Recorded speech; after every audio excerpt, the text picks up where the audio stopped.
existe ici au Manitoba un centre de développement où la recherche se fait.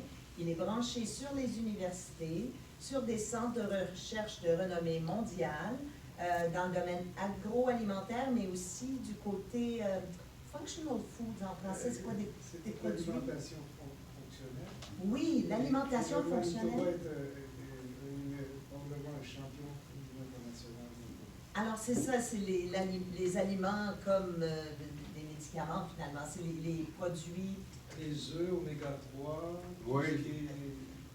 Ce sont des produits nutritifs naturels ou qui représentent, par exemple, bon, je le connais parce que ma femme en utilise, ce sont des produits naturels qui, normalement, en place des médications chimiques, Exactement. vous les utilisez. Et ici, au Manitoba, nous sommes justement un centre d'excellence dans ce domaine au niveau de la recherche, mais aussi au niveau de la production, ce qui fait un avantage, encore une fois. Donc, très intéressant de savoir l'existence d'un centre comme le Food Development Center à Portage-la-Prairie, parce que vous pourriez travailler 3-5 ans de temps sur un produit et ne pas aboutir au marché quand, en employant les services d'un centre comme celui-ci, vous allez direct au but et vous allez avoir la certitude, finalement, d'au moins tester le produit et de savoir s'il pourrait aller au marché. Et la beauté de l'affaire, c'est que sur le plan international, c'est possible de pouvoir travailler directement avec le centre et d'avoir des ententes. Et d'ailleurs, l'an passé, le Gabon était très intéressé par l'expertise, qui est un des meilleurs centres au pays dans le domaine, disons, de la mise en marché et du développement du produit. Alors, on est vraiment un champion dans le centre alimentaire de Portage. Dr. Bessing, I'm curious, you were working in the education field, Yes. which in many countries is a government responsibility. So is one of the challenges coming up with a product and being able to work in a way that you will have the ear of local governments in the countries where you would like to operate?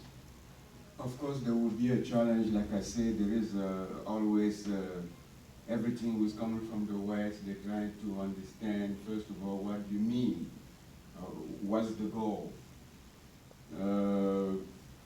Having worked in Cameroon, because that's where I was born and raised, having worked in Cameroon, the challenge was that you that I already spent 30 years in the States, in the United States, they told me I'm not thinking like a Cameroonian no more.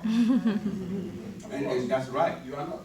I didn't know that. I didn't know that until they told me that. And then when I reviewed the way I tried to work with the government in Cameroon, I found out they were right. Bien sûr, je voudrais vous faire savoir que bon, je suis né au Cameroun. Et la question m'a été posée de savoir s'il y a des difficultés de communiquer avec le gouvernement, par exemple, africain. Et c'est vrai. J'ai eu l'expérience quand j'étais à l'université, on m'a appelé à servir dans une université du Cameroun. Et alors, j'ai voulu travailler comme si c'était aux États-Unis, prendre les choses, les mettre en place et courir avec ça.